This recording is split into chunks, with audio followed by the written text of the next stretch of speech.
So here's a question. What can actually be done to make homes more affordable? We were hoping you could tell us. And mortgage rates are not going to come down anytime soon, so you can watch my last video for more on that. Here are two things that I believe can actually help and can actually happen.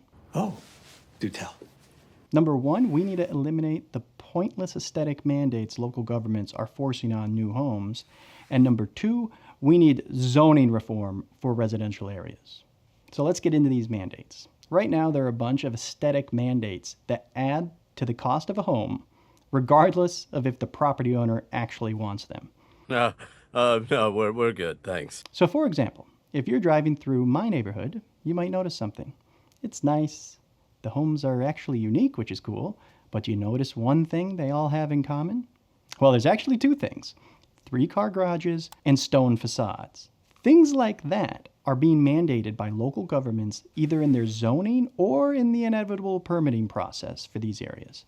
And these mandates, well, they're nice, I guess. They add tens of thousands of dollars to cost to these properties, regardless of if the property owner or the builder actually want them. Would you mind getting your wrecking ball off my lawn? Things like this make it even more difficult to build a single-family home that's at an affordable price point. There are barriers other than this that matter, but these are very achievable, and I think we can address them. We really should outright ban these aesthetic mandates. To me, it's a violation of people's individual property rights. I know what some people are already saying, well, this will hardly help. Homes are way too expensive. Yes, this is only going to shave a few $10,000 off the cost of a home, but I think a few $10,000 is a good place to start.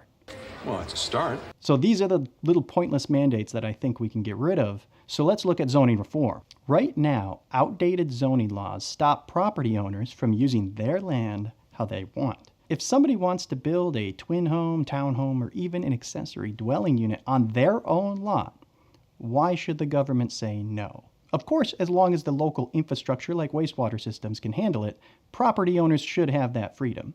States like Texas, Florida, and even left-wing cities like Minneapolis have instituted zoning reforms like this. These changes give people more flexibility to build what works for them and what the people actually want. If you're the kind of person that needs to control your neighbor's property, well, you should probably live in an HOA. That's literally what those things are for. We don't need local governments micromanaging with mandates and restrictions. And the beautiful thing about these reforms I'm suggesting is they do have significant bipartisan support. Democrats generally like denser residential areas, Republicans generally support property rights, and everyone wants more affordable homes so people can own homes. Our own home.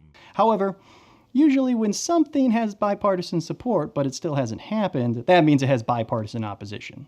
And these reforms have failed numerous times in Minnesota, and it doesn't matter who's in charge. However, thanks to Representative Spencer Igo, we made a little progress this session, so we have some momentum. So what do you think? Drop a comment below so we can have a respectful discussion, and if you want to see any of these happen, contact your local legislator and tell them to support zoning reform and eliminating these pointless aesthetic mandates.